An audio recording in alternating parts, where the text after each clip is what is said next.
Hari ini aku bakal ngebahas tentang kurva Lorenz. Jadi sebelum aku mulai, coba aku nanya-nanya deh, ada yang paling enggak pernah denger gak pengertian dari kurva Lorenz itu apa? Kalian bertiga.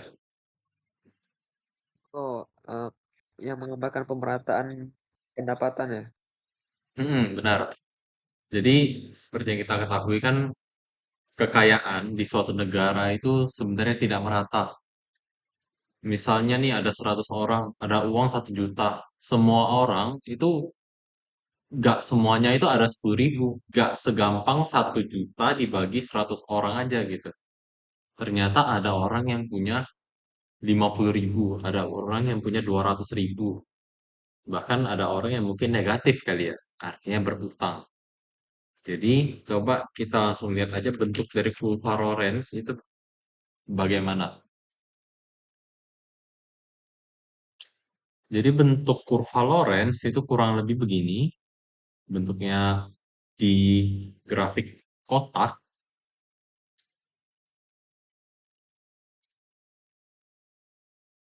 Kenapa ya? Lorong burung. Ini aja deh boleh.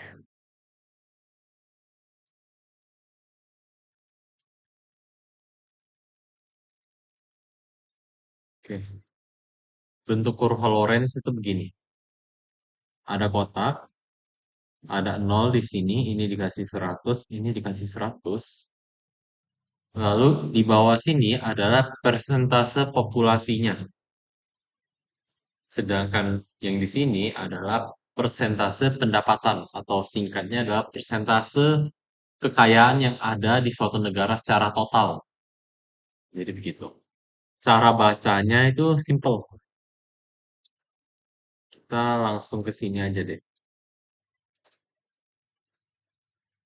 Ini distribusi pendapatan nasional.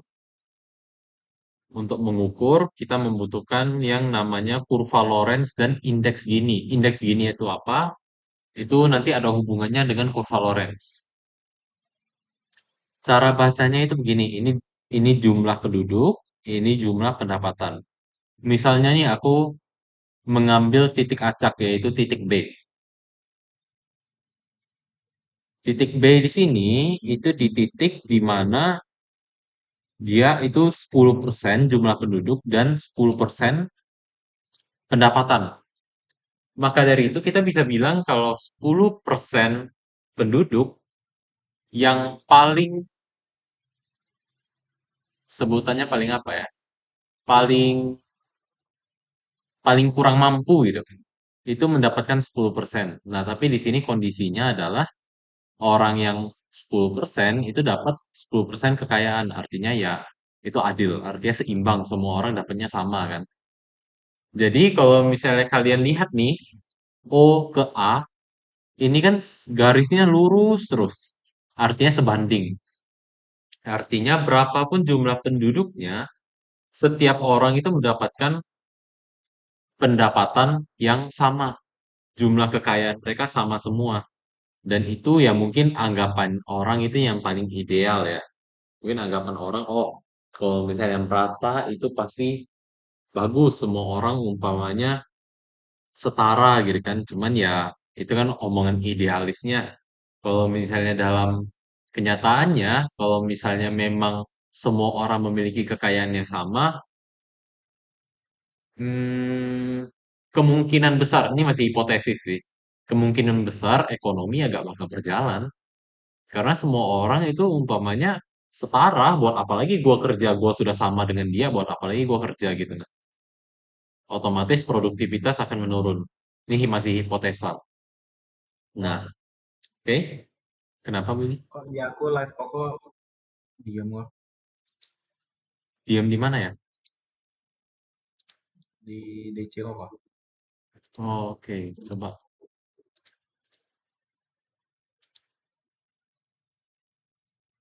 Ini aku lagi ngebuka. Ini ada kelihatan nih Udah di kok, sini. udah kok. Oke, Thank you kok. oke. Thank you juga. Jadi begitu. Jadi yang lebih ideal tuh sebenarnya kalau pendapatan itu sebenarnya terdistribusi dengan tidak terlalu merata.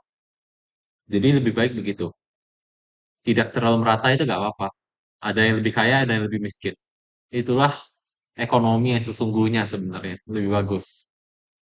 Jadi begitu. Jadi cara bacanya aku ulangin lagi. Kalian pertama tentuin dulu titiknya mana, atau lebih tepatnya kalian tentuin dulu mau kurva yang mana ini. Anggap aja ini ada 3 kurva kan. Kita namain aja deh. Yang ini tuh yang pertama, yang di tengah ini yang kedua, yang ketiga ini, yang di paling bawah ini yang ketiga, gitu aja ya anggapannya. Karena di sini ada 3 kurva yang dibuat secara sekaligus gitu. Jadi kalau misalnya di titik B, itu menunjukkan bahwa 10% penduduk di sini, 10% itu menerima 10% pendapatan. Artinya 90% penduduk lainnya itu menerima 90% pendapatan. Ini cuma tambah dan kurang aja. Kalau ini 10%, di sini berarti 90% gitu aja. Nah, sekarang kalau di titik C ini sama. Kalau ini 20% penduduknya, pendapatannya juga 20%. Makanya ini dia bentuknya lurus, begini, merata. Jadi benar-benar sebanding, 1 banding 1. Nah, tapi pada kenyataannya itu tidak begini. Kebanyakan itu, kurva Lorenz itu melengkung. Melengkung ke bawah, lalu baru ke atas gitu. Jadi dia nggak lurus, nggak mungkin. Di ekonomi manapun, negara manapun nggak ada yang lurus. Mau mungkin kalian menganggapnya di negara yang menjalankan ekonomi terpusat mungkin kan, itu kan pemerataannya cukup ketat gitu.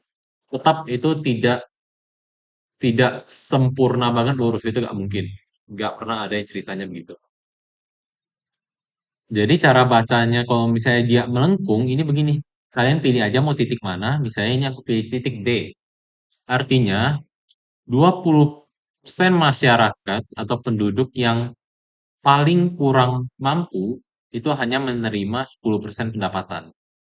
Jadi begitu. Cara bacanya begitu. Kalau misalnya begitu, artinya 80% lainnya itu menerima 90% pendapatan. Jadi ini tambah dan kurang aja. Sudah ada 20% nih yang dapat 10%, artinya masih ada 80% penduduk lainnya dan sisa pendapatannya 90%. Jadi cara bacanya begitu. Nah, lalu ada ini juga ini. Di titik E, ini kurva yang ketiga. Ini katanya 50% penduduk itu mendapatkan 10% pendapatan. Jadi kalian bayanginnya itu begini aja. Jumlah penduduknya makin banyak, tapi tingkat pendapatannya sama-sama di 10% nih. Mana menurut kalian kurva mana yang menunjukkan negara yang lebih lebih ini gitu, lebih tidak merata gitu. Kalau menurut Selvia yang mana? Yang satu, dua, atau tiga? Yang lebih tidak merata. Yang E. Ya, yang ketiga. Karena umpamanya 50% atau setengah dari penduduk dia cuma terima 10%. Artinya 50% lainnya itu mendapatkan 90% pendapatan. Jadi ini benar-benar ketimpangan yang sangat parah. Jadi gitu. Bisa kita ambil kesimpulan artinya kurva Lorenz itu dia bentuknya melengkung dan jika semakin jauh dengan garis diagonal atau garis diagonal ini mungkin yang ini yang kurva pertama, semakin jauh dia dari kurva yang satu ini maka itu menunjukkan kalau suatu negara itu distribusi pendapatannya sangat tidak merata. Jadi begitu cara bacanya. Oke.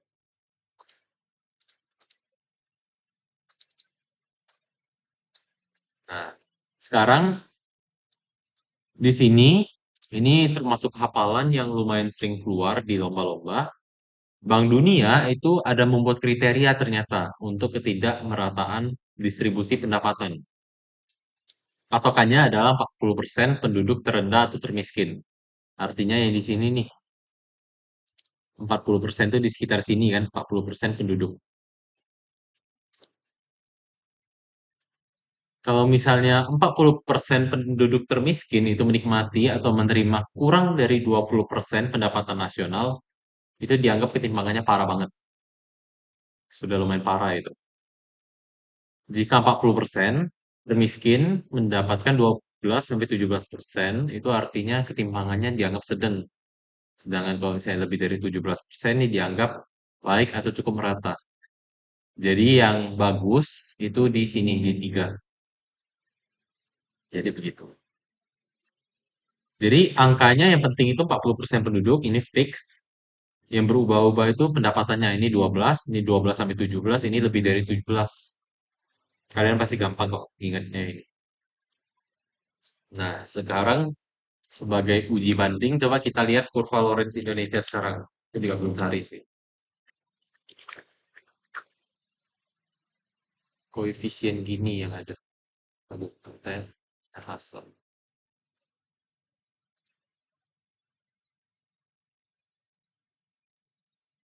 Datanya tidak lengkap.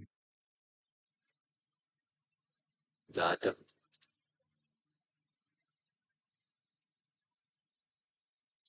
So, kita cari ini deh, Lorenz.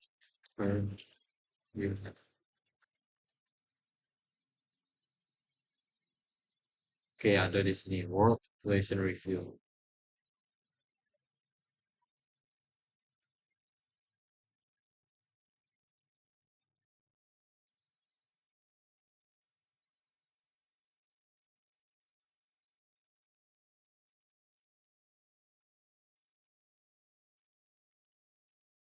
Ini koefisien gini ya.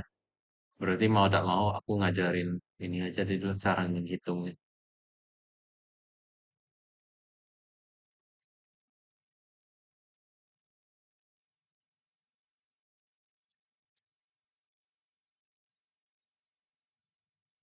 Ini US 2014, lumayan.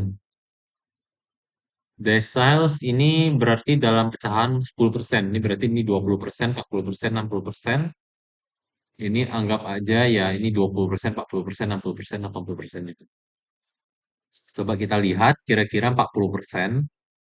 40% di sini. Habis itu anggaplah sekitar 12% itu di sini. Berarti ini kalau misalnya kalian lihat yang hijau atau China 2014, ketimpangannya lumayan buruk ini. Karena sudah pasti ini kayak kurang dari setengah.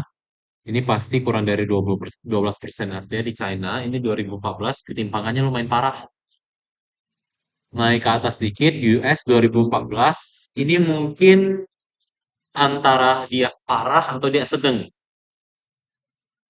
Kalau misalnya sudah masuk ke merah dan biru yang ini mungkin sudah sedang lah ya. Tapi kayaknya ini nggak ada yang di atas 17% deh. Kalau ada pun mungkin yang biru. Aku nggak yakin juga ini. Nggak ada angka pastinya.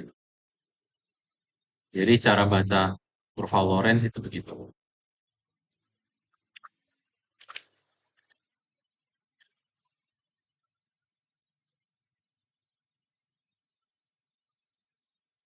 Apakah ini punya Indonesia?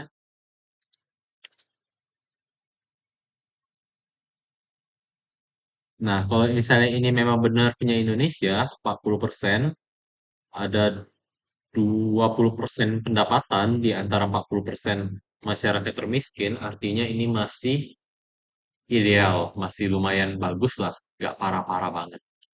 Jadi ini not bad. Ngomong-ngomong, aku sebagai reminder aja, kurva Lorenz itu bentuknya mungkin melengkung gini kan, cuman ya ini umpamanya nggak bener-bener bentuknya itu kayak bener-bener melengkung seperti bisa dijelaskan dalam bentuk Y sama dengan eh, kuadrat apa-apaan gitu, itu nggak bisa sebenarnya. Karena ini benar-benar pure data diambil, jadi ya ada jutaan kemungkinan gitu kan, nggak tahu bermiliaran kemungkinan gitu bentuk kurvanya. Jadi bentuknya kebetulan aja kayak smooth gitu. Jadi gitu. Oke. Sekarang aku bakal ngejelasin cara menghitung indeks gini. Karena kalau misalnya kita melihat gambar aja, umpamanya kita nggak bisa menentukan secara spesifik gitu, angkanya berapa. Karena manusia kan itu pengen mendapatkan suatu angka, suatu kuantitas yang bisa mendeskripsikan apakah hal ini baik, apakah hal ini buruk. Jadi itu kebiasaan manusia banget. Pengen mendapatkan alat ukur yang benar-benar terkuantifikasi. Jadi alat ukurnya itu kurva Lorenz itu ya indeks gini. Jadi kalau ini eh, konsep dari kurva Lorenz yang tadi aku jelasin. Jadi sekarang gini, cara menghitung koefisien gini. Pertama kalian gambar aja kurva Lorenz-nya seperti biasa, lalu kalian tarik kurva diagonalnya ini sebagai garis acuan, lalu kalian gambar kurva Lorenz-nya gimana, set gitu kan. Jadi begitu. Nah, kalian gambar lalu kalian hitung luas daerah yang diasir ini antara kurva Lorenz dan garis diagonal. Itu diasir, lalu kalian hitung luasnya. Lalu kalian bagi dengan luas segitiga OAB yang merupakan segitiga siku-siku. Jadi gitu. Biasa sih orang pakainya ini panjangnya 100, ini panjangnya 100, lalu dibagi dua. Karena ini kan segitiga siku-siku. Panjang dan maksudnya alas dan tingginya kan 100% kan. Jadi 100-in aja deh biar enak. Jadi begitu. Nah, koefisien gini kalau kita pakai logika, berarti kurva Lorenz itu paling minimal itu dia bisa berhimpit dengan garis diagonal ini. Which is, seperti yang aku bilang tadi, agak tidak memungkinkan. Atau kemungkinan paling maksimalnya itu kalau misalnya dia ngebentuk petak begini. Jadi dia benar-benar kurva Lorenz itu benar-benar petak ngikutin O ke B ke A. Jadi benar-benar nanti yang terakhir itu semua ini. Jadi tot gitu. Benar-benar mentok banget sampai bentuknya siku-siku nanti kurva Lorenz ya. Dia berhimpit dengan OB dan BA. Dan itu juga nggak mungkin sih. Ya kali apa umpamanya 100% penduduk termiskin mendapatkan 0%. Itu kayak nggak make sense sih menurut aku. Jadi mungkin ini antara 0 sampai dengan 1 itu yang mungkin ya. Cuman kayaknya kasus di mana ada yang beneran 0, ada yang beneran 1 itu gak make sense. Jadi gitu. Tapi aku masih mungkin salah ya. Disclaimer. Oke. Nah, karena dia bentuknya melengkung begini, gimana cara kita menghitungnya?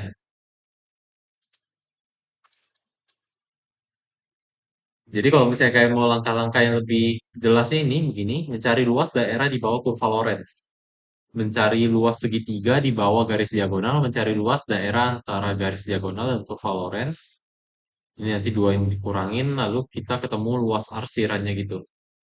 Lalu kita bagi dengan itu, luas segitiga di bawah diagonal.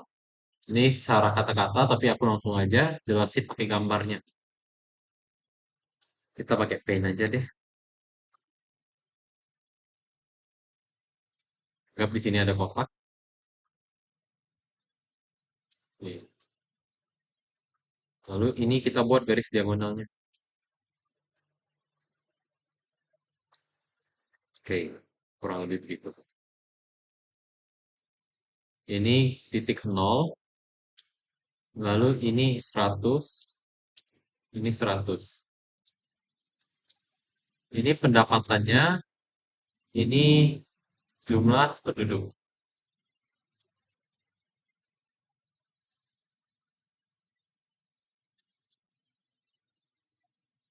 Jadi gitu. Anggap aku buat kurva Lorenz-nya itu begini. Hmm, oke. Nah, lalu aku arsir aja bagian ini. Aku buat pakai brush. Aku kasih warna merah.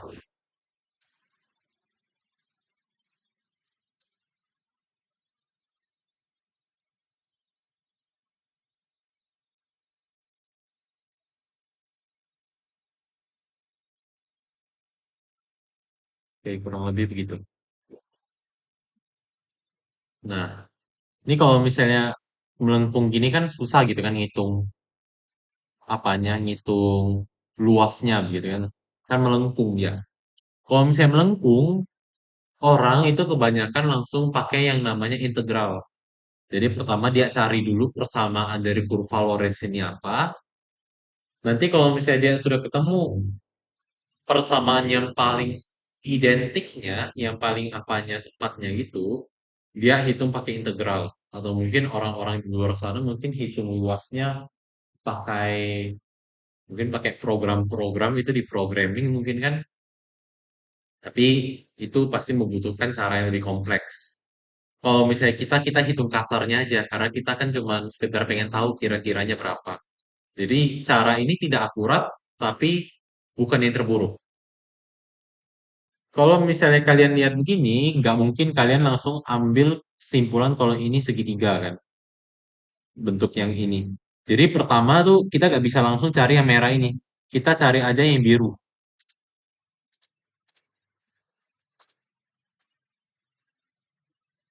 Kita cari yang biru dulu. Nah, biru ini kan secara kasar kan bentuknya itu seperti segitiga, tapi segitiga yang panjang sisinya hipotenusanya itu melengkung. Kan kalau misalnya begitu kan nggak bisa dikatakan sebagai segitiga-segitiga banget kan. Jadi mau gak mau aku bagi jadi dua gitu. Lalu aku cari luas dari segitiga ini. Aku pakai yang warna kuning. Aku hitung luas dari segitiga ini set set. Lalu aku hitung luas trapesium ini. Apakah akurat? Tidak. Cuman lumayan bagus, lumayan lah. Tapi kalau misalnya kalian mungkin pengen lebih akurat, kalian bisa membagi ini jadi segitiga yang lebih kecil lagi, trapesium yang lebih kecil lagi gitu. Nah, ini masih bisa dibagi kan? Bagi kecil-kecil-kecil banget menjadi trapesium yang kecil-kecil-kecil banget. Itu jauh lebih akurat. Jadi begitu. Nanti kalian hitung luasnya satu persatu. Misalnya ini yang bangun pertama, ini kalian hitung pakai luas segitiga, segitiga siku-siku begitu kan. Lalu rumus bangun ruang yang kedua di sini, kalian pakai rumus trapesium, itu boleh, dan seterusnya itu pakai trapesium juga. Nanti kalian jumlahkan, ini luasnya berapa, anggaplah ini aku sebutnya jumlah biru ya. Nah, lalu untuk mencari luas merahnya, simple. Kalian cari aja luas segitiga yang aku bilang ini 100 kali 100 dibagi dua itu. Yang ini OAB, segitiga OAB. Segitiga OAB dikurang dengan jumlah luas biru itu sama dengan jumlah yang merah. Nah, jadi kalian dapat kan logika matematikanya? Kalau dapetin merah, gampang. Segitiga yang besar kita kurangi aja birunya, hilangin birunya. Kita dapetnya merah. Nah, baru kita masukin ke rumus koefisien gini atau indeks angka gini gitu. Koefisien gini atau KG ini sama dengan luas yang merah dibagi luas segitiga siku-siku. Di mana luas segitiga siku-siku yang ini itu langsung aja 100 kali 100 dibagi 2. Yang merah ini kalian hitung sendiri lagi. Jadi begitu. Jadi begitu cara ngitung koefisien gini dengan perhitungan yang kasar. Dan kalau misalnya kalian perhatikan ini kan kayak aku ngebagi jadi banyak banget kan segitiga dan trapesium. Ini sebenarnya kita tetap meminjam konsep dari integral sebenarnya. Hanya saja kita nggak pakai integral, kita pakai konsepnya aja. Karena integral itu pada dasarnya dia itu menghitung luas dengan cara membagi bangun itu ke dalam potongan-potongan yang kecil banget. Jadi benar-benar dibagi ke trapesium yang kecil banget sampai mata telanjang kita mungkin melihatnya sebagai garis. Jadi begitu. Jadi benar-benar dibagi sampai trapesium yang bentuknya itu seperti garis anggapannya. Tapi kita pakai integral. Jadi gitu. Ini kita bagi jadi beberapa potongan aja deh biar kita gampang hitung. Koefisien gini itu seperti itu. Ada yang mau nanya?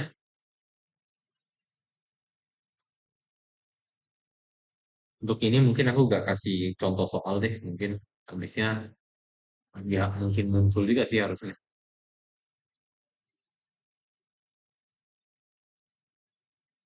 Oke, kita langsung ke data aja.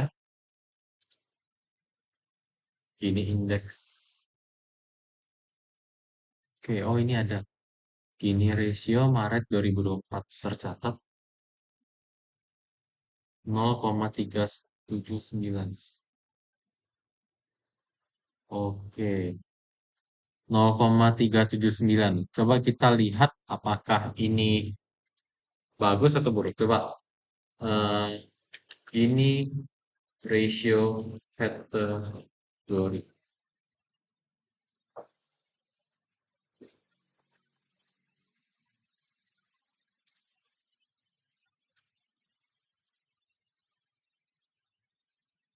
Nah, ini kan pakai integral-integralan.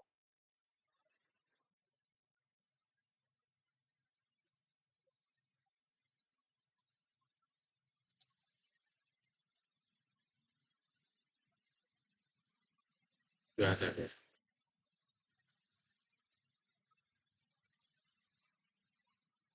Nah, ini. Hmm, jadi kalau misalnya klasifikasinya itu begini. 0,1 sampai 0,25 itu lemah, zero to weak. 0,251 sampai 5 ini weak to average, dan seterusnya. Angka-angka ini sebenarnya klasifikasi dari Gini ratio ini sebenarnya nggak ada yang pasti sih. Karena aku belum ketemu, belum pernah dengar ada lembaga yang internasional yang mengeluarkan klasifikasinya. Jadi ini kembali lagi mungkin ke preferensi dari masing-masing pemegang kekuasaan gitu. Mungkin kalau misalnya bagi negara A 0,5 itu ketinggian, mungkin bagi negara B mungkin 0,6 itu biasa aja. Jadi ini kembali ke preferensi masing-masing. Tapi coba kita anggap saja kita pakai yang ini. Gini ratio kita itu 0,379 per Maret 2024. Artinya lumayan bagus lah. Masih di weak to average inequality. Masih average paling enggak. Yang penting kalau bisa sih jangan lewat ke sini lah. Ini sudah lumayan bahaya setahu. Tapi kalau misalnya lihat dari buku yang ini, buku yang aku foto tadi, coba kita lihat. Nah, ini kan ada beda-beda kan? Nah, ini bahkan dia agak mencantumkan ini berdasarkan apa? Ini mungkin berdasarkan penulisnya sendiri bahkan. Jadi ini 0, berapa tadi? 0,379. Berarti kita masih di ketimbangan sedang. Ya, kurang lebih sama lah, sedang atau average. Jadi begitu.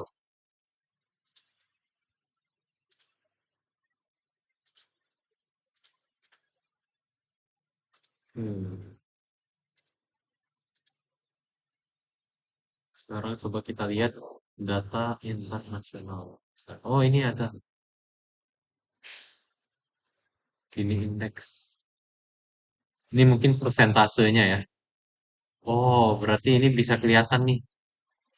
Indonesia semakin lama dari 99 atau 98 tuh semakin lama oh, mulai dari sini. Awalnya itu eh, semakin tidak apa tuh namanya? Semakin tidak merata, tapi mendekati krisis moneter 98 dia merata kembali.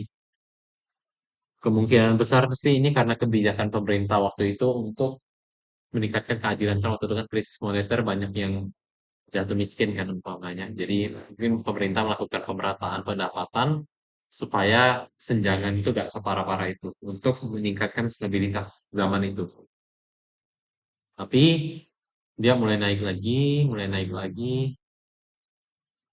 Nah, mungkin di sekitaran ini turunnya entah karena apa ya, aku nggak tahu juga. Tapi dia mulai turun di tahun 2014.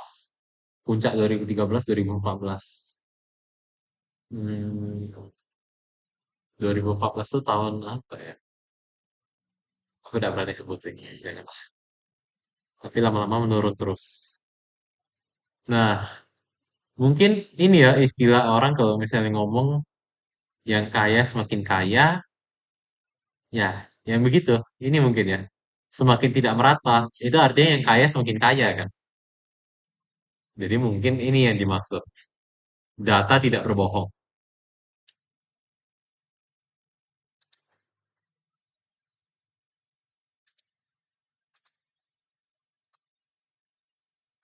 Oh, jadi Hmm. Gini rasio tuh kayak angka pemerataan yang kaya sama yang tidak kaya gitu ya. Hmm. Kan intinya distribusi pendapatan tuh kan seberapa jauh yang didapatkan sama yang kaya dan seberapa dikit yang diterima sama si miskin sebenarnya. Jadi angka Gini ratio intinya, kalau misalnya Gini ratio itu semakin besar, artinya yang kaya tuh kaya banget, yang miskin tuh miskin banget. Tapi kalau misalnya semakin kecil, artinya lumayan merata. Jadi begitu. Nah, coba, Oh, oke. heeh. Coba kita lihat nih ya, yang paling gelap tuh artinya yang paling tidak merata nih. Yang paling gelap kayaknya ini South Africa ya, tempatnya Elon Musk tuh. Lumayan nggak merata tuh di sana. Nah, ini juga di mana ini? Ini Venezuela kali ya? Lupa. Ada yang bisa tahu nggak ini negara apa? Hebat nih kalau ada yang tahu nih. Amerika di sekitar 39,8. Anggapannya masih sedang sih.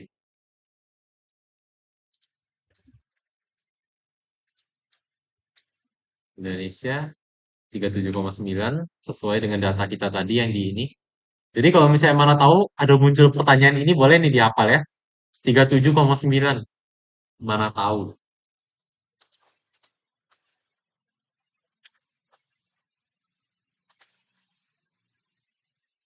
4,2. China 37,1. Nah, ini lumayan menarik sih. Kalian pasti kenal kalau Cina dengan Amerika itu kan ideologinya berbeda jauh. Dan logikanya yang kaya semakin kaya kan harusnya di Amerika kan. Tapi pada datanya, kenyataannya itu kurang lebih mirip ya. 37,1, 39,8. Amerika lebih tinggi tapi beda tipis. Di Rusia juga. Coba negara yang paling merata kita cari. Vietnam, apakah Vietnam merata? Ntar aku lupa. Ini Myanmar, Thailand, Laos, Vietnam ini ya. Vietnam juga ternyata segitu angkanya ya. Bukannya harusnya lebih merata kalau saya sesuai ideologi. Oke, mungkin kita harus riset lebih dalam lagi deh. Kayaknya nggak bisa cuman menyamakan ideologi dengan pemerataan pendapatannya. Jadi gitu. Ada yang mau nanya nggak tentang Gini ratio atau kurva Lorenz?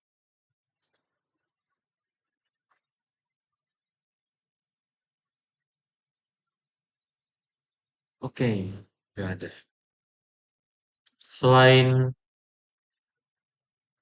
Gini ratio, selain kurva Lorenz, aku pengen kenalin kalian ke kurva yang keluar di soal final TSM tahun lalu. Namanya kurva Phillips.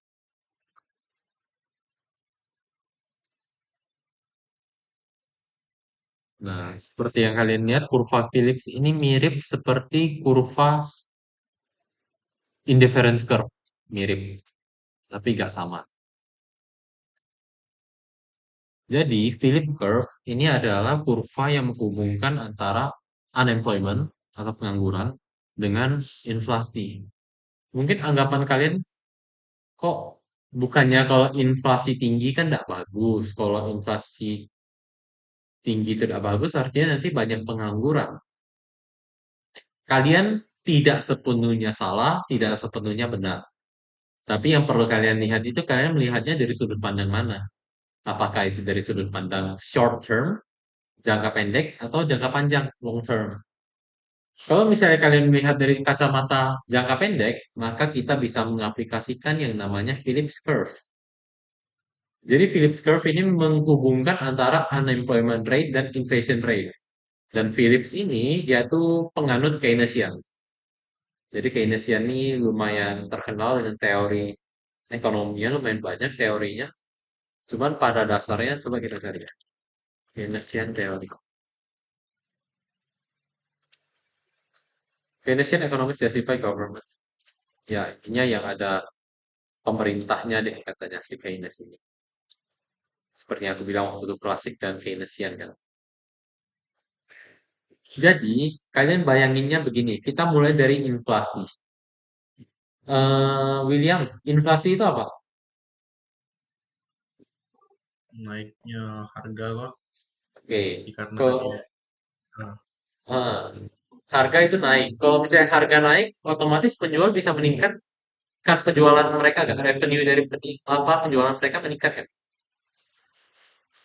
gimana kok ulang? Kalau misalnya harga suatu barang itu naik, apakah revenue dari suatu perusahaan itu meningkat? Revenue itu pendapatannya kah? Iya, pendapatan.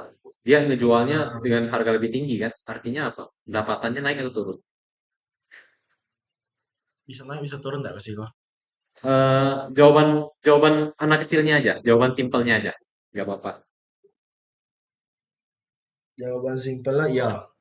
Ya, pendapatannya naik kan? Kalau pendapatan Ya. naik, otomatis dia harus umpamanya menginvestkan uang pendapatannya itu ke yang lain gitu kan? Dia harus mungkin dia terangsang gitu untuk memproduksi lebih banyak. Harga barang aku naik, kok aku produksinya pelit-pelit, aku produksinya sebanyak-banyaknya supaya aku bisa menjual sebanyak-banyaknya. Nah, mumpung harga lagi naik kan. Nah, jadi begitu alasannya.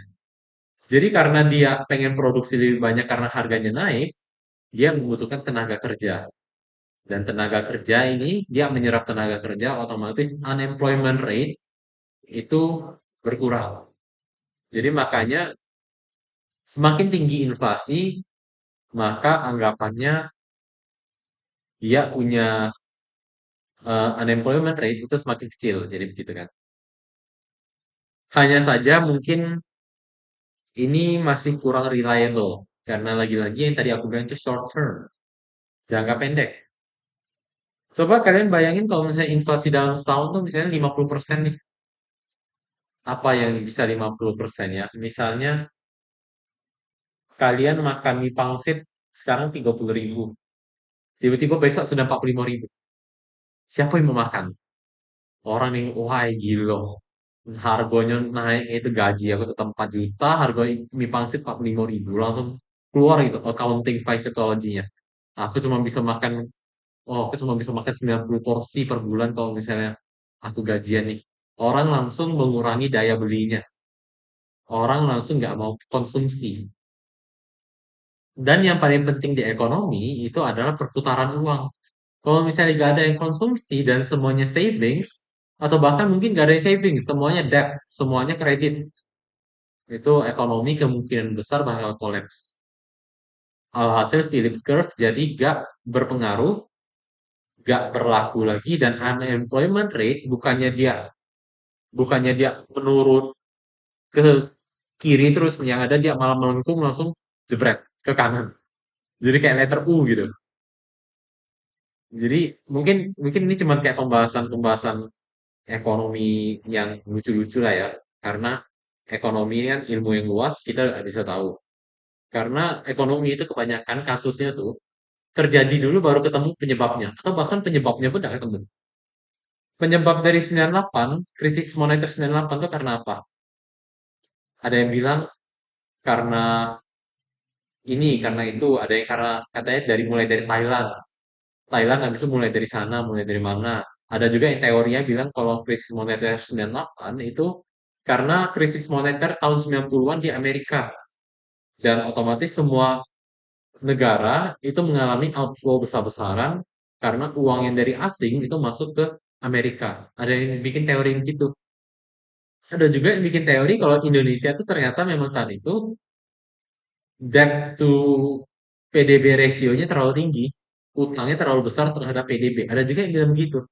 Jadi ekonomi itu sesuatu yang gak ada hukumnya, gak ada fisikanya, bukan ilmu sains yang benar-benar 100% tepat. Jadi gitu. Makanya yang menang Olimpiade ekonomi ganti-ganti terus. Nggak bisa juara satu terus. Itu salah satu alasannya. Nah, ini kalau misalnya dalam jangka pendek. Kalau misalnya dalam jangka panjang, kalau kalian ada yang pernah dengar stagflasi Amerika 1973 nggak? Oke, kalau misalnya nggak ada, waktu itu Amerika itu mengalami stagflasi, stagnan inflation. Jadi inflasi Amerika itu benar-benar ngelonjak banget. Kita lihat aja datanya.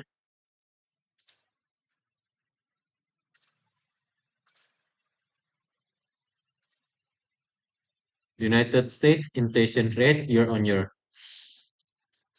Kita kembali ke tahun 1973. Nah, ini 1971 Richard Nixon melepas backingan gold terhadap fiat terhadap dolar Amerika. Dan pada tahun 1973 OPEC, ada yang tahu OPEC nggak? Kepanjangan OPEC apa? Ada yang belajar tentang organisasi internasional nggak di sini? Gak ada kok. Nggak ada ya. Tapi ada yang tahu OPEC nggak? Paling tidak, OPEC, Be. Lumayan terkenal nih organisasinya. Organization of Petroleum Exporting that. Ya, Organization for Petroleum Exporting Countries, kalau salah ya. So, kita cari biar resmi. Dia Ya, kayak pengekspor minyak sih kok. organisasi yang di dalamnya tuh mempunyai sumber daya minyak yang berlimpah. Paling banyak dari Timur Tengah pastinya. OPEC itu Timur Tengah, orang sana semua. Tahun 1971, Richard Nixon, Presiden Amerika melepaskan backingan gold terhadap fiat. Tahun 1973, OPEC langsung mengembargo minyaknya. OPEC langsung bilang, aku nggak mau ekspor minyak ke kalian. Kalau misalnya begitu otomatis supply dari minyak itu kan langsung langsung apa kan? Kita sambil melatih supply and demand aja nih. Kita sambil cerita sambil melatih supply and demand kita ya. Kalau misalnya begitu kan otomatis supply-nya menurun kan. Dan dampak kalau misalnya demand dari minyak itu tetap dan supply dari minyak itu turun, penyebab dampaknya apa? Coba Selvia, dampaknya apa? Minyaknya jadi langka. Minyaknya jadi langka. Jadi kembali lagi ke fundamental masalah ekonomi paling pertama, scarcity, kelangkaan. Dampaknya terhadap price dan quantity apa, Selvia?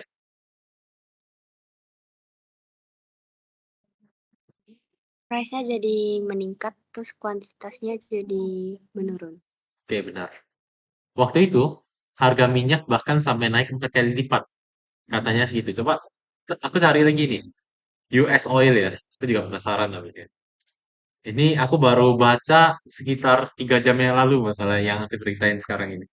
Jadi, aku masih bisa banyak salah, tapi kita sambil cerita-cerita aja anggap ini. 1973.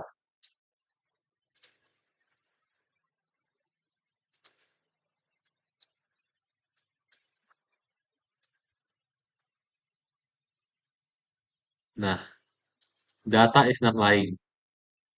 1973 langsung melonjak 21%. Tahun 74 naik 158%. Tahun 76 naik 24%, naik. Kenaikan paling masifnya sampai di sini. Coba kita ukur pakai ruler. Dia naik 1000%. Ini kalau misalnya gua bisa investasi di minyak waktu itu mungkin gua all in langsung di minyak kalau begini harganya. Naik 1000%. Harga minyak yang mungkin kalau pertalite sekarang 10.000 naik jadi 110.000 per liter. Siapa yang mau beli minyak? Siapa yang mau naik mobil? Siapa yang mau naik motor? Nggak ada. Semua jalan kaki mungkin kalau saya kondisi begini. Ini langsung menyebabkan kemacetan ekonomi. Mau di Eropa, mau di Kanada, mau di Amerika. Mungkin mungkin ini di negara-negara barat yang terkena banyak dampaknya ya. Di Jepang pun kena kok ini. dampaknya karena mereka umpamanya gak mau ekspor minyak, harganya naik begini. Baru nanti dia akan turun-turun kan harga minyak kan. Nah, jadi begitu. Kalau misalnya di kondisi-kondisi begini, unemployment rate itu sudah gak bisa lagi kita katakan pakai Phillips curve. Dia inflasi sudah naik begini nih, 12,3%, 6,9%, 4,9%. Naik lagi dia, boom. Jadi kayak naik gunung, turun gunung nih. Inflasinya baru di 1982 baru mulai agak meredah nih. Baru agak stabil, stabil, stabil lagi. Puncak inflasi yang waktu zaman kita nih kemarin terakhir kali di COVID. Jadi begitu. Nah, coba kita sekarang masuk, kita cocokin ke unemployment rate. Kalau misalnya sudah mengalami stagflasi begitu, ngomong-ngomong stagflasi itu adalah inflasi yang tinggi dalam waktu yang lama gitu lah ya. Inflasi sekitar 8-9% dalam waktu, tadi kan 10 tahun kan, dari tahun 73 sampai 80-an. Coba sekarang kita lihat US unemployment rate. 1973. 4,9%, ini sudah tergolong tinggi, naik ke 7,2%, 8,2%, baru mulai menurun sedikit tadi waktu inflasi menurun kan, dia naik turun lembah tadi kan gunung kan, habis itu dia naik lagi kan ini kan, oh, naik lagi sampai tahun 82, 10,8% pengangguran ini benar-benar tinggi banget, tinggi tinggi banget 10,8% itu, jadi gitu. Sedangkan di Indonesia waktu berita-berita PHK yang rame banget tuh pun, coba unemployment rate-nya berapa? ID rate, coba.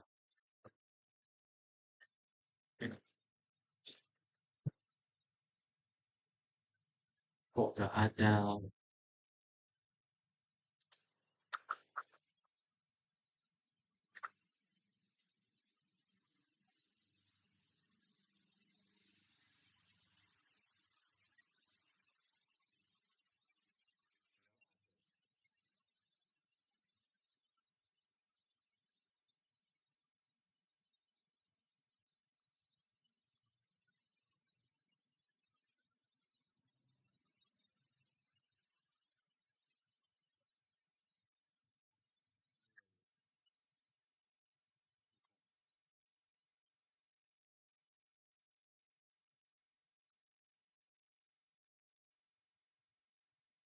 Oh ini. Nah, waktu lagi rame-rame banget di sosmed itu kan, ada orang kena PHK, banyak yang kena pecat. Itu pun baru 7,7%. Sedangkan waktu di Amerika itu 10% waktu itu, zaman itu. Jadi lumayan parah itu. Nah, Indonesia juga ngalamin unemployment rate tinggi di tahun 2005 ini kenapa ya? Tidak tahu. Oke, jadi gitu. Jadi lari kebanyakan nih. Jadi kita kembali ke Phillips curve lagi. Phillips curve itu bentuknya begini, ciri-cirinya itu dia mirip seperti indifference curve, slope-nya negatif, melengkung ke titik origin, dia kemungkinan besar itu gak bakal nyentuh si titik ini. Kecuali dia mungkin sampai inflasinya 0% atau mungkin unemployment rate-nya 0%. Inflasi 0% itu mungkin, unemployment rate 0%, kesannya mungkin nggak mungkin ya. Nggak mungkin nggak ada pengangguran sama sekali. Itu rasanya nggak mungkin sih. Tapi inflasi 0% itu mungkin banget. Di Jepang itu buktinya bahkan mengalami deflasi kan negatif. Inflasinya deflasi. Jadi gitu. Yang penting ini untuk jangka pendek. Kunci kata kuncinya itu ini untuk jangka pendek Phillips curve. Kalau misalnya jangka panjang itu nggak bisa pakai Phillips curve. Gitu aja. Dan kalau misalnya ada pertanyaan kurva Phillips ini nggak berlaku waktu stagflasi. Kata kuncinya begitu. Ada yang mau nanya nggak?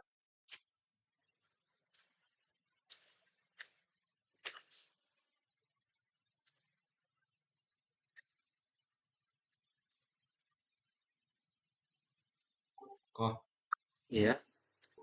kan kemarin aku udah bilang nggak sih kau yang tentang pemerintah utang sama BI itu nah kau yang Oke. cetak duit. Hmm. Itu kan BI kan cetak duit terus kok. Terus kan pemerintah kan nutup utang yang pertama sama utang yang kedua. Kalau misalnya BI ngeciptain duitnya banyak terus itu terjadi inflasi tidak kok? Ya, itu salah satu penyebabnya. Pasti salah satu penyebabnya itu. Oke, makasih loh. Karena kembali lagi ke supply demand sebenarnya. Kalau misalnya kuantitas dari uang itu terlalu banyak, supply-nya terlalu banyak. Artinya supply bergeser ke kanan. Dampaknya ke price dan quantity apa? Silahkan dipikirkan.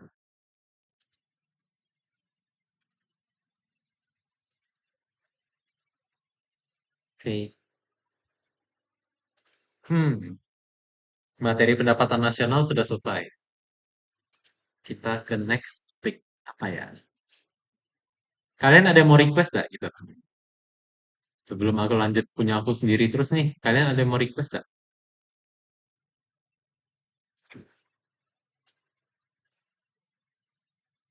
Kejar materi dulu sih kok. Maksudnya? Ngejar materi apa? Belajar fisik dulu.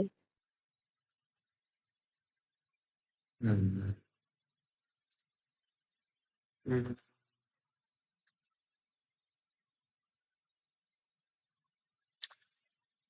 Indeks harga dan inflasi. Em, Gini aja, aku ada dua pilihan nih untuk kalian pilih. Kalian mau belajar indeks harga dan inflasi sekarang atau kalian mau belajar ini yang dalam suatu usaha kan ada total cost, total revenue, ada BEP, ada marginal cost, ada marginal revenue gitu-gituan. Kita belajar tentang mikroekonomi dulu atau mau langsung masuk ke makro aja ini. Kalau inflasi kan makro,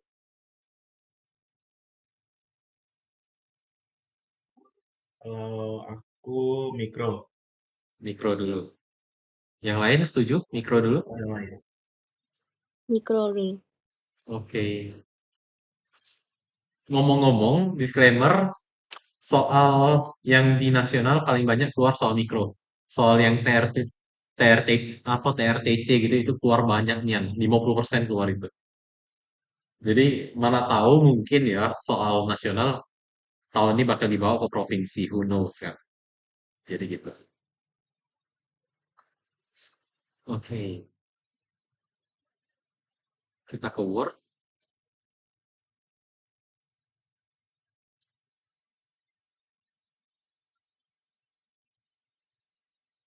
di font yang cantik apa ini? Arial. Oke. Em, Judulnya apa ya?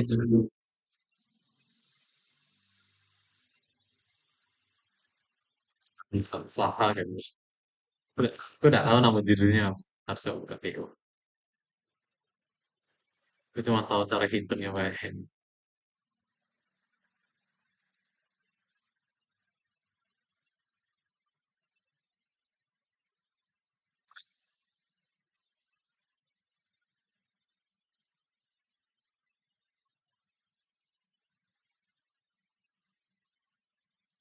Ini ada sudah berpower extender.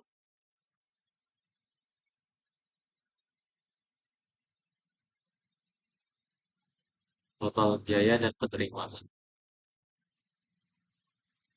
Oke, kita ikutin aja. Total biaya dan penerimaan. Oke.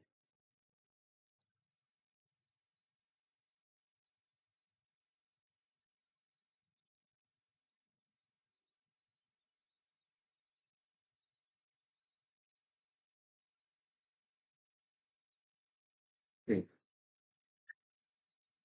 Jadi kita coba lihat ke akuntansi dulu. Dalam suatu usaha itu kan untuk menghasilkan sesuatu kita butuh sesuatu yang lainnya. Gitu. Jadi kalau misalnya kalian ada ingat, masih aku bilang perusahaan itu seperti mesin pencetak uang. Kalau kita masukin uang ke dalam perusahaan, nah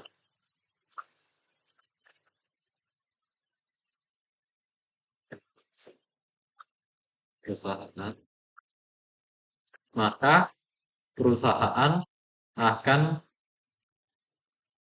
mencetak uang. Bisa lebih besar atau lebih kecil. Kalau misalnya kita masukin uang 100.000 keluar 200.000, kita untung. Kalau kita masukin 100.000 keluarnya 50.000, kita rugi. Sesimpel itu. Nah, di dalam cara menghitung atau menganalisis usaha, kita ada mengenal lumayan banyak istilah-istilah. Yang pertama ada yang namanya cost. Kasih list aja deh. Yang pertama cost. Atau mungkin kalian mengenalnya sebagai total cost. Jadi total cost atau biaya secara keseluruhan. Ini disimbolkan dengan TC. Ini umpamanya modal kita gitu. Dan berikutnya ada total revenue. Revenue, apa revenue? Itu TR itu adalah ini umpamanya total adalah total yang kita keluarkan.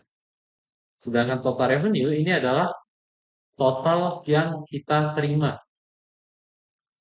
Revenue ini misalnya aku modal aku untuk buat usaha jualan es krim itu 100.000. Aku jual es krim, aku dapat 200.000. Berarti aku untung 100.000. Nah, revenue itu yang untung 100.000-nya atau dia dapat 200.000-nya. Total revenue itu yang untung yang dapat 200.000-nya. Umpamanya omsetnya gitu. Jadi total revenue itu omset. Simpelnya gitu. Kita pakai bahasa pasar aja. Bahasa orang kita. Nah, berikutnya ada baru mungkin kalian kenalnya earning. Atau mungkin orang kebanyakan itu pakai simbolnya itu P aja deh. Mungkin bukan earnings ya, net income.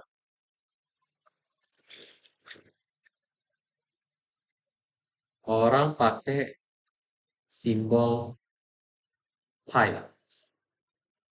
Mana pi. Nih.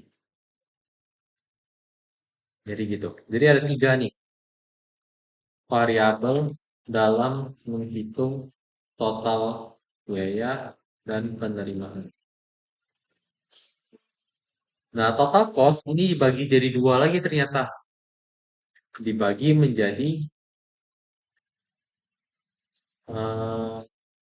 fixed cost atau FC dan variable cost FC. Apa itu fixed cost? Fixed cost adalah total pengeluaran yang tidak dipengaruhi jumlah produksi. Jadi kalau misalnya nih, aku produksi 10 barang, aku tetap harus bayar uang sewa 10 juta untuk rukonya. Kalau misalnya aku produksi 20 barang, aku tetap bayar 10 juta juga. Itu termasuk fixed cost. Karena mau berapapun kita menambahkan atau mengurangi produksi kita tetap harus bayar segitu. Sedangkan variable cost adalah total pengeluaran yang dipengaruhi jumlah produksi. Jadi begitu. Maka dari itu kita bisa mendapatkan rumus kalau TC sama dengan fixed cost ditambah variable cost. Jadi begitu.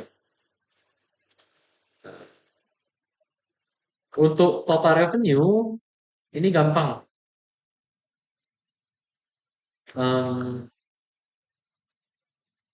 Bahasanya gini, kamu jual berapa, kamu dapat segitu. Jadi gitu. Jadi Ternyata rumus TR ini sangat simpel. TR ini sama dengan price dikali quantity. Jadi kalau misalnya harga satu barang 10.000, kamu jual 10 ya 100.000 kamu dapatnya kan. Jadi konsepnya gampang. Nah, kalau misalnya net income atau mungkin kita kenalnya dengan P, ini sama juga dengan konsep kalian sehari hari itu gimana? Kalian terima berapa dikurangi dengan kalian keluar berapa gitu aja. Jadi ya ini sama dengan TR dikurang TC. Jadi ini secara terstrukturnya begitu. Sudah sih. Mikroekonomi untuk yang ini tuh begitu aja sebenarnya. Coba nih, aku kasih tester soal aja deh. Nanti ke yang agak susah-susah. Aku pilih soal angkanya acak. Misalkan suatu perusahaan menjual barang dengan harga 50.000. Jika biaya yang dibutuhkan untuk memproduksi suatu barang adalah 20.000 dan ia harus membayar uang sewa mesin, uang sewa ruko aja deh, sebesar 3 juta aja deh.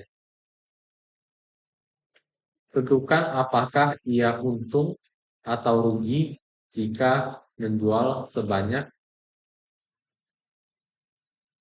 100 unit barang. Ada yang bisa langsung jawab? Tidak perlu coret, langsung saja gaskan.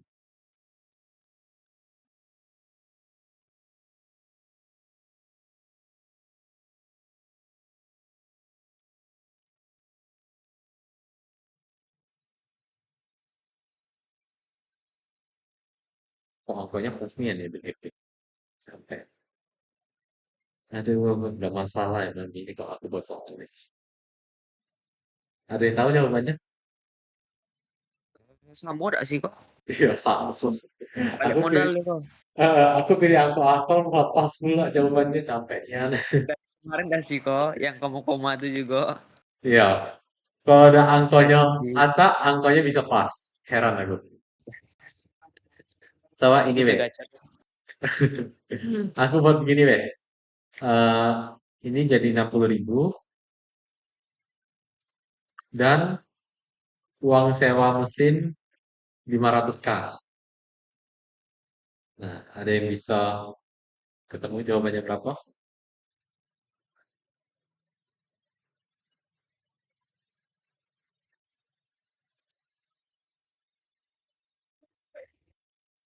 Kontak 500.000 dah. Ya, 500.000. Jadi konsepnya benar-benar kayak dia dapat berapa dikurangin dengan dia keluar berapa gitu aja. Simpelnya begitu. Ini masih masuk ke simpelnya. Nah, sekarang coba kita charting deh. Kita buat kurvanya untuk soal ini. Biar enak nih.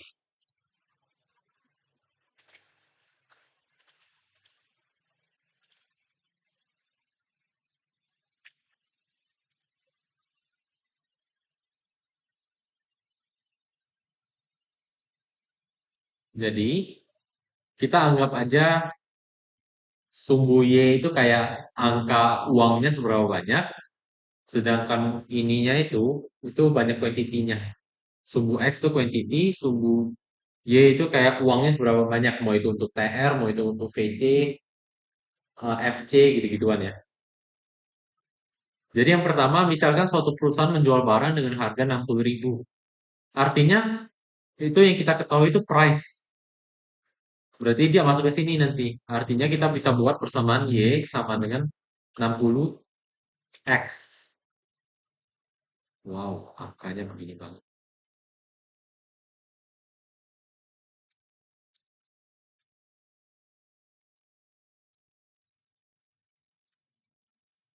Bisa dibuat agak melandai gimana ya.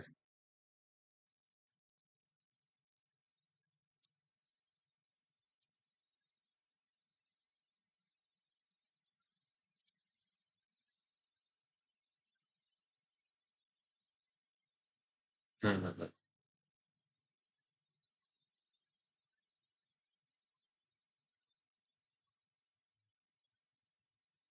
Oke. Nah, sekarang dia bilang jika untuk memproduksi suatu barang adalah 20.000, artinya ini adalah variable cost-nya. Berarti variable cost Y sama dengan 20X. Variable cost. Nah, lalu berikutnya yang dia sebut di sini adalah sewa ruko 3 juta. Lalu eh, mesinnya mana nih mesin?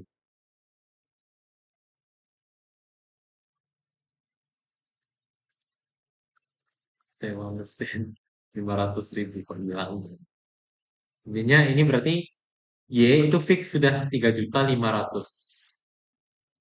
Jadi begitu. Berarti nanti bentuk kurvanya begini. Sekarang tujuan kita itu tinggal nentuin kalau misalnya dia itu TC-nya berapa. TC itu kan berarti FC ditambah VC. Berarti ini nanti Y sama dengan 20X ditambah 3.500. Nah, jadi kalian bisa lihat nih, ini VC-nya, ini TC-nya, total cost, ini variable cost, ini total cost. Nah, berarti kita bisa ambil kesimpulan kalau ya umpamanya total cost itu adalah variable cost yang dinaikin sebesar fixed cost. Jadi gitu. Jadi kelihatan kan kira-kira ya kita tambahin dengan 3.500 saja gitu. Nah, kayaknya kita bisa dapat total cost-nya begini di kurvanya. Nah, sekarang kita lihat di angka kalau misalnya produksi 100 nih. Nah, 100.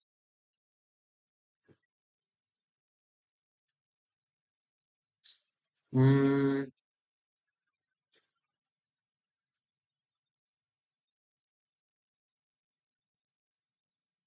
iya 100 benar-benar. Nah, kalau misalnya 100, ini di 100, total revenue-nya 100 unit, 100 unit, artinya dia bisa mendapatkan 6 juta. Gitu kan. Tapi kalau misalnya total cost-nya di unit 100, dia bisa dapat di sini hmm, terus, ini di 100 ini berarti 5.500.000. Nah, di sini dia di titik sini kan. Sedangkan ini itu 100,6 juta. Nah, berarti kalau misalnya ini dikurangin dengan ini itu 500.000. Makanya kita bisa dapat 500.000. Jadi kalau misalnya dikurvain itu begitu cara ngedapetin angka-angkanya. Oke, ini gampangnya begitu.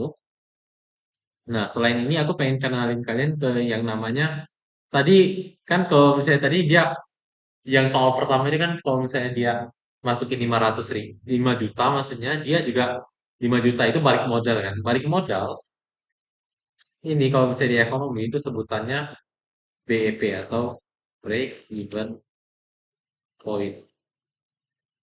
Break even point itu intinya kalau misalnya yang dia keluarkan itu sama dengan yang dia masukin kan. TC sama dengan TR. Jadi gitu.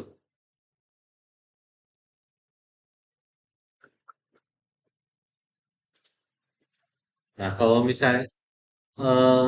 misalnya kalian mau jabarin, kalian juga nanti bisa dapat rumusnya kalau sudah dia aku coba jabarin coba ya. Berarti ini eh, FC tambah VC kali Q sama dengan P kali Q. Yang pengen kita tahu itu unit dari BEP-nya. Di saat produksinya berapa, dia bisa mendapatkan BEP. Artinya, kita kelompokkan jadi satu. eh, P kali Q dikurang PC dikali Q ini sama dengan FC. artinya Q P dikurang PC ini sama dengan FC. Artinya Q dalam DEP ini sama dengan FC dibagi P dikurang PC. Jadi gitu. Jadi ini rumus kalau misalnya dia quantity dalam DEP. Jadi gitu. Hmm,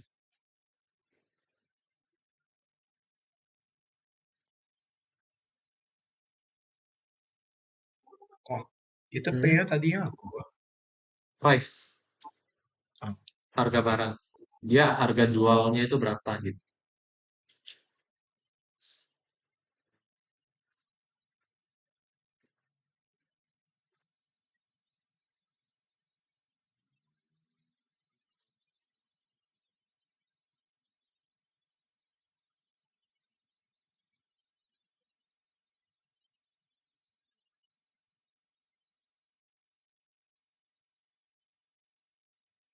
C.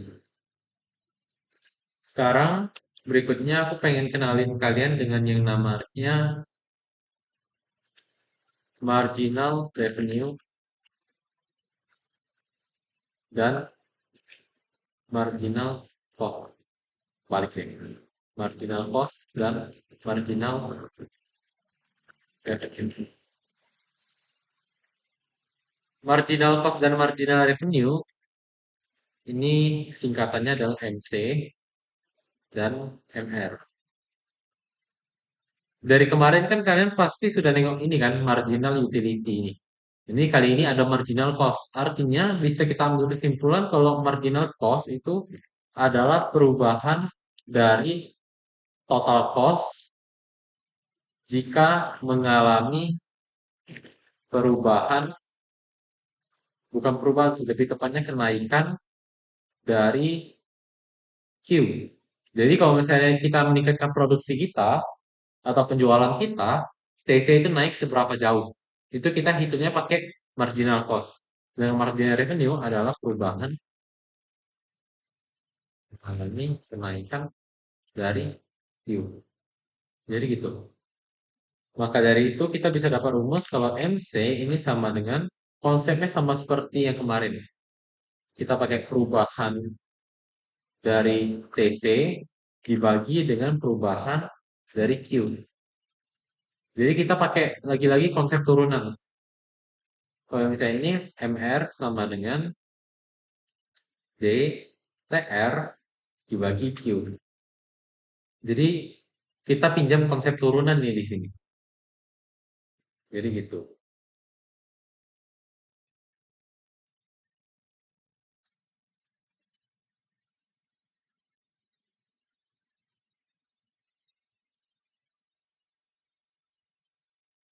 Udah mau nanya gak sejauh ini? Dari rumus ini aja deh.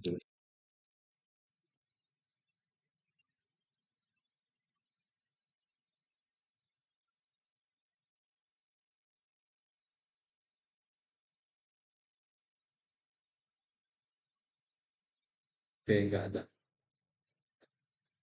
Nah, sekarang aku pengen ngajarin yang konsep namanya laba maksimum.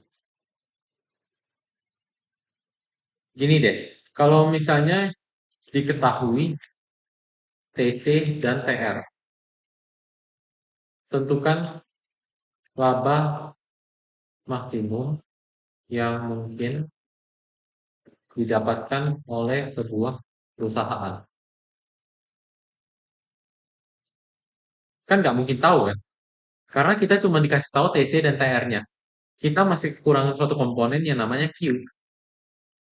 Kita nggak tahu dia produksinya seberapa banyak. Gimana cara kita tahu labanya berapa? Tapi di sini kita dikasih pernyataan dia pengennya maksimum. Nah, kalau misalnya kita mau cari yang maksimum, dari kemarin kita pakai apa namanya? Kita pakai konsep apa? Ada yang masih ingat? Aku pengen dapetin nilai maksimal dari sesuatu. Mana kok turunan? Oke, mantap. Turunan. Jadi kalau misalnya aku pengen labanya maksimum, maka turunan dari apa harus sama dengan apa? Masih ingat Anda?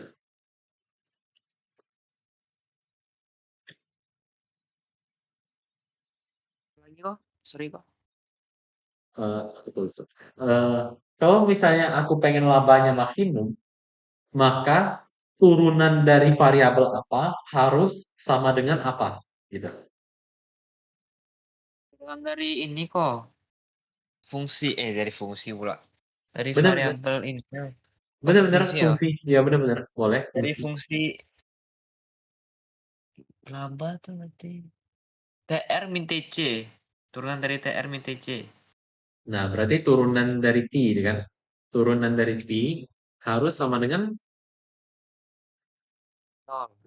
0. Jadi ini sudah rumusnya kalian dapetin nih. Jadi gitu. Nah, tapi pi itu apa? Pi itu kan kayak Nanti tadi bilang, pi itu TR dikurang TC. Ini diturunin sama dengan 0. Gitu. Nah, ini kalau misalnya kita turunin satu-satu, artinya TR itu kalau diturunin jadi apa? Jadi MR. TC kalau diturunin jadi apa? Jadi NC. Ini makanya nanti sama dengan 0. Artinya kalau kita pindah ruas, MR sama dengan MC. Maka kita ada dua kemungkinan. Kalau misalnya kita pengen laba maksimum, dia ada dua kemungkinan. Antara P aksennya itu sama dengan 0 atau MR sama dengan MC. Pi ini umpamanya kamu cari dulu persamaan dari Pi ini berapa dengan cara TR dikurang TC. Jadi gitu. Jadi ini lumayan menarik. Oke. Coba misalnya aku kasih soal begini. Hmm,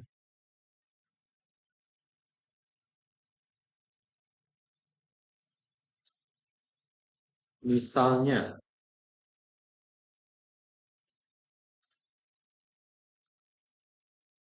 menarik. Jika R sama dengan min Q kuadrat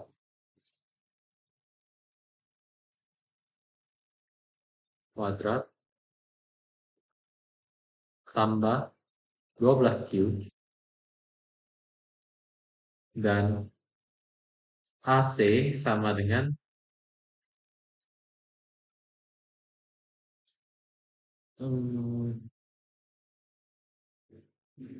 1/2Q ditambah 10. Bentar, sebelum aku lanjutin lagi, aku pengen kenalin kalian ke yang konsep namanya ini dulu. Aku kenalin kalian ke yang namanya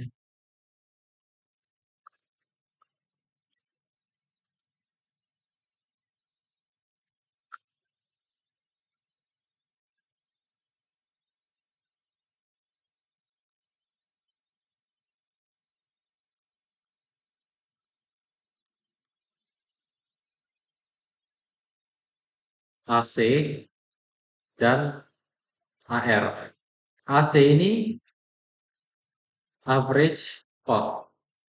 Kalau rata-rata artinya umpamanya berapa biaya yang dibutuhkan untuk memproduksi satu barang. Rata-ratanya itu berapa? Artinya AC ini sama dengan TC dibagi Q ya gitu ya. Yang berarti TC ini sama dengan AC dikali Q. Tinggal umpamanya kali silang aja itu. Sedangkan maksudnya AR ini adalah average revenue.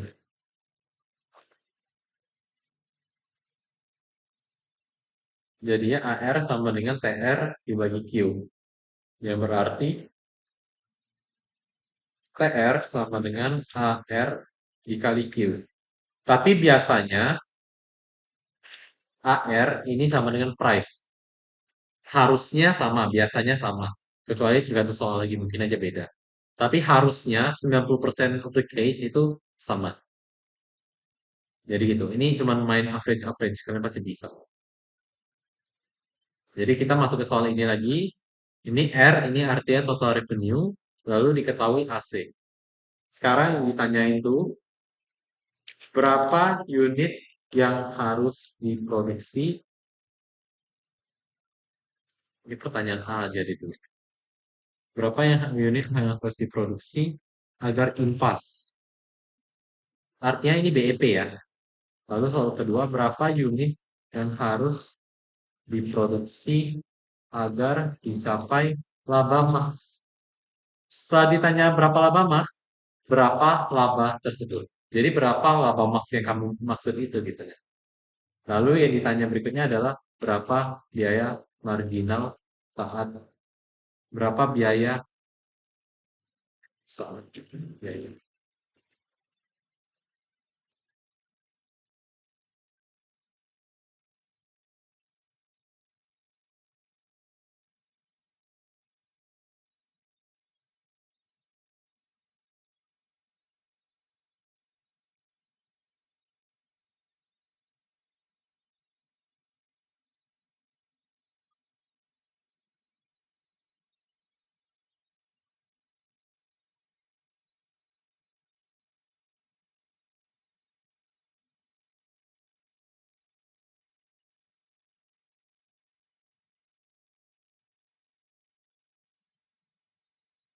Bentar ya, yang C ini aku hapus saja. Ini soalnya kurang untuk.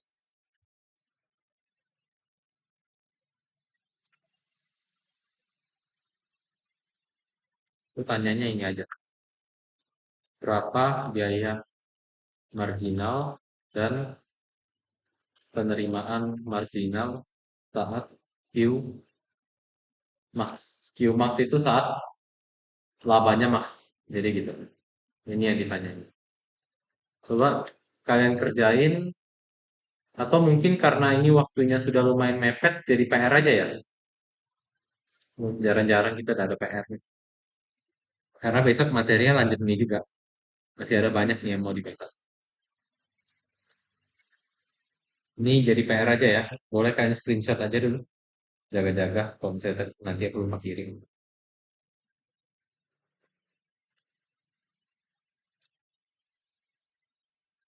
Angkanya pecahan.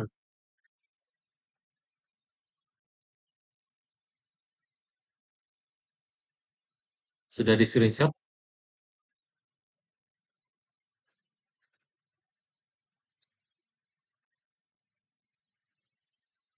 Halo? Udah kok. Oke.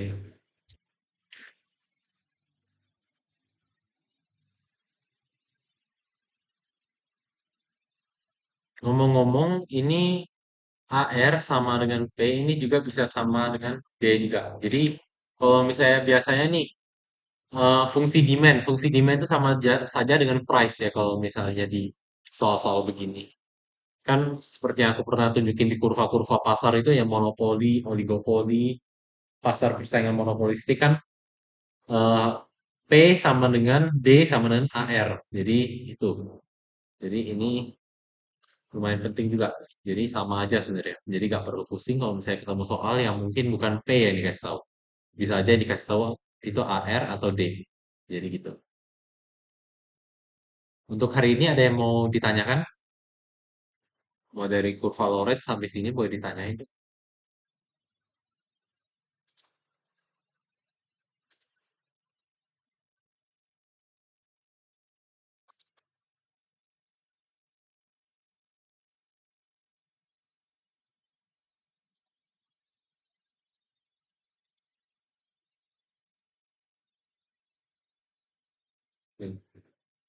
Besok lanjut ini lagi. Habis itu hari ini belajar inflasi.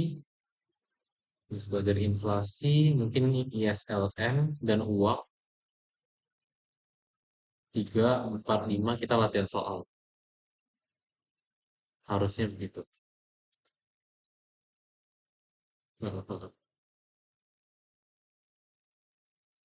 Oke.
Aku lihat-lihat soal TSN dulu.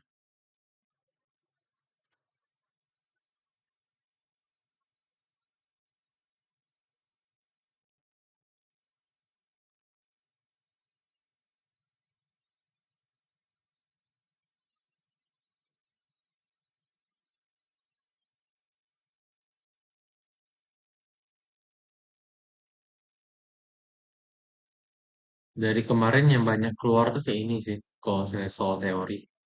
Yang ditanya tuh tentang OJK, Dirjen Pajak, BPK, KPK, dan tentang uang-uang. Dari sini, bank bertindak sebagai tempat penyimpan dan penitipan uang surat berharga maupun barang-barang berharga lainnya. Ini bank kustodian. Bursa Efek, ini BEI, ini yang ngatur saham, BI sudah pasti bukan, wali amanat, apa ya wali amanat?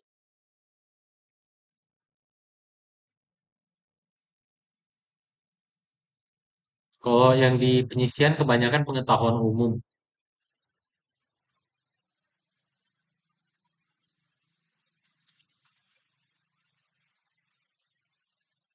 Tapi soal penyisian yang kali ini kayak yang keluar kebanyakan tentang pasar modal sih.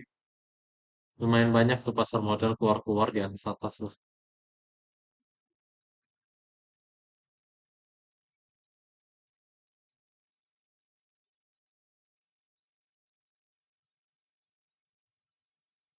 Nah ini neraca pembayaran. Ini materi kamu ada Widya?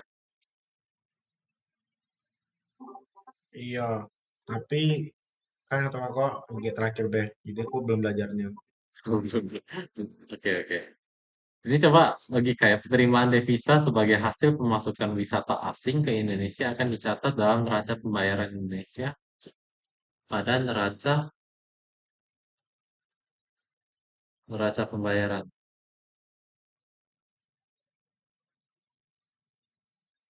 Kayak jasa lah ya. Karena kan kalau misalnya lintas modal nih bukan investasi ya, pemasukan wisata itu kan pemberian jasa, berarti jasa di debit harusnya ini. Oh, itu salah jawab. Kok, Bener. kalau Ya, misalnya aku tanya kok, eh, implisitnya neraca itu tuh berarti pengeluarannya lebih kecil dibanding pemasukan kan? implisit. Iya, kayak positifnya neraca gitu. Kayak mana ya? Gue lupa soalnya kok. Indeks implisit.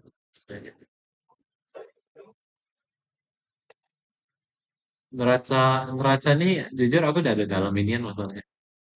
Itu cuman sekedar-sekedar nih tahu.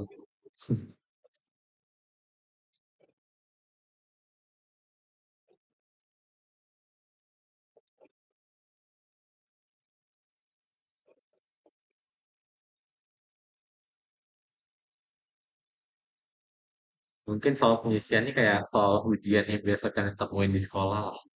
Tapi ada akuntansinya juga loh ngomong-ngomong. Nih, akun yang termasuk ke dalam akun nominal. Akun nominal tuh yang bukan akun nominal tuh ya apa ya? Lupa banget. Ada yang ingat gak apa perbedaan akun nominal sama akun real? Singkatan dulu kok. Hah? Akun Ya. akun real sama akun nominal kan. Akun real tuh kayak kayak kas gitu. Kayak kas kayak aset gitu kok. Kalau nominal tuh yang biasa harus dinolkan setiap akhir periode gitu nah. Kayak Oh, pendapatan gitu. berarti yang termasuk income statement itu termasuk akun ini ya, akun real ya itu artinya. Sedangkan akun aset itu akun nominal. Kembali kok. Akun aset tuh yang ini income income statement. Kayaknya ya. Kalau salah ingat. Harusnya. Aku lupa dia juga ini masalahnya. Dulu aku ingat cuma lupa dia sekarang kita buka. Ada di sini masalahnya.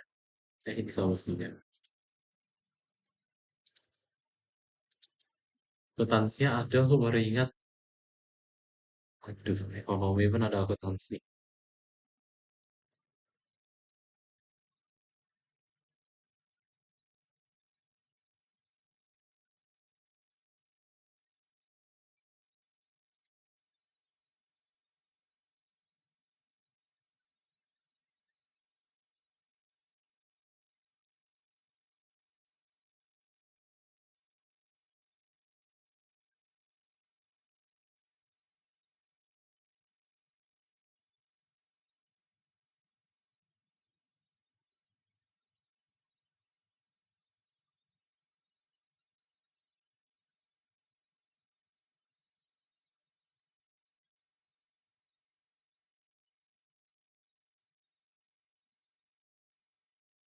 Yang termasuk dalam akun real, yang termasuk ke dalam komponen harta, utang, dan modal. Sedangkan akun nominal adalah pendapatan dan beban. Oh, iya, itu balik aku. Nominal itu yang 4,5. 1, 2, 3 itu termasuk ke dalam real. Oke, oke, oke. Artinya jawaban soal ini harusnya apa tadi ya? Akun yang termasuk ke dalam akun nominal. Pendapatan bunga diterima di muka ini aset ya? Eh, bukan dong, utang, utang, utang. Dihitung sebagai utang ya? Bukan diterima kok. Iya, pendapatan bunga diterima di muka. Masih dicatat sebagai utang gitu gak sih selalu? Iya kok, itu ibaratnya kalau misalnya kita buka usaha jasa, kita udah terima uangnya duluan tapi kita belum kerjain. Hmm. Tapi dicatatnya di mana ya? Nomor akunnya di 1, 2, 3 atau gimana itu? Di 1 atau 2? Di aset atau di eh, liability? Aset sih kok harusnya. Aset lancar itu. Aset Piutang ya? lancar ya? Kok piutang sih? Kalau gitu liabilitas lah kayaknya kok. Liability. Bentar-bentar. Pendapatannya pendapatannya kayaknya di ini deh, aset deh, setahunan tuh. Cuma nggak tahu kok. Yang yang pasti-pasti kayaknya C lah kok jawabannya kok. Iya, yang pasti-pasti ini. Ini kan pendapatan jelas ya. Oke, oke. Yang pasti-pasti. Intinya kalau misalnya ketemu soal kayak ini, yang nampak paling jelasnya kan sudah, yang ini tidak jelas, jelas lupa lupa udah. Aku lah ada belajar akuntansi memang.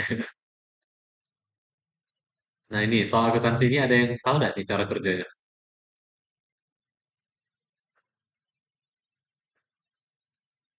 Memiliki kas 10 juta, piutang 2 juta, pendapatan terima di muka 3 juta. Pendapatan perusahaan, Itu kalau salah betul kalau jawabannya 3 juta. betul ya ini ya.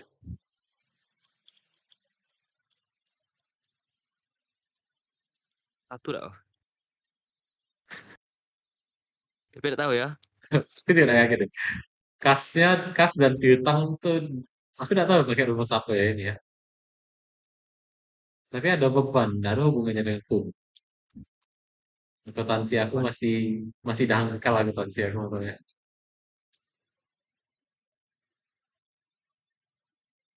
Hmm. Pakai itu dak kok yang modal akhir dikurang modal awal. Ini emang ada kasih tahu modal awal dana. Bentar, pendapatan. Gimana tuh Kalau cara kerja sel? kalau menurut aku ini kok kan dia kan tanya beban yang telah dikeluarkan. Terus itu kan ada Hmm. keterangan pendapatan diterima di muka. Berarti kan anggapannya kayak utang jasa kan. Hmm. Berarti nanti yang kita keluar itu 3 juta. Kalau menurut aku sih gitu logika aku. Oke, coba bagi pendapatan diterima di muka dan pendapatan keseluruhan 10 juta. Pendapatan diterima di muka.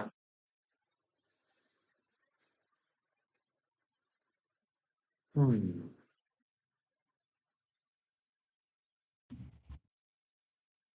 Pusing aku.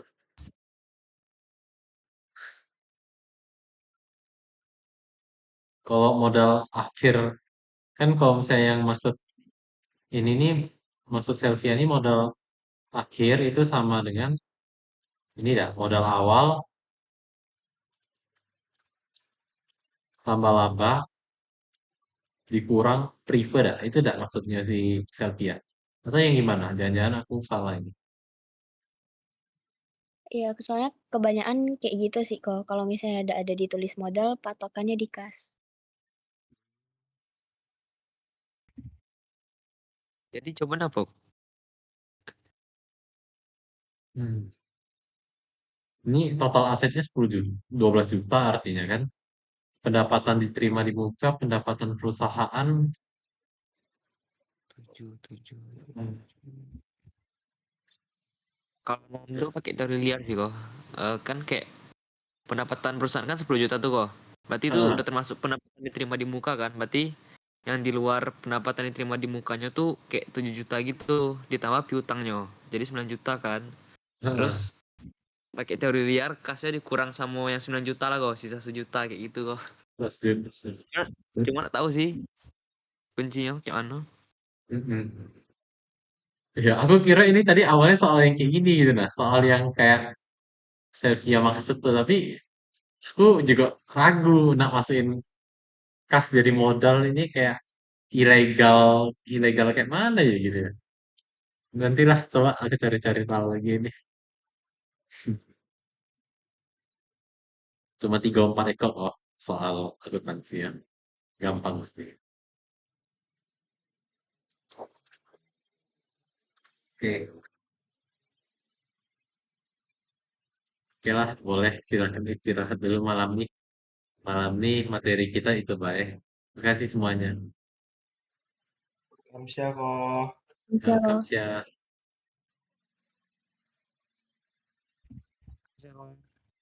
Yuk.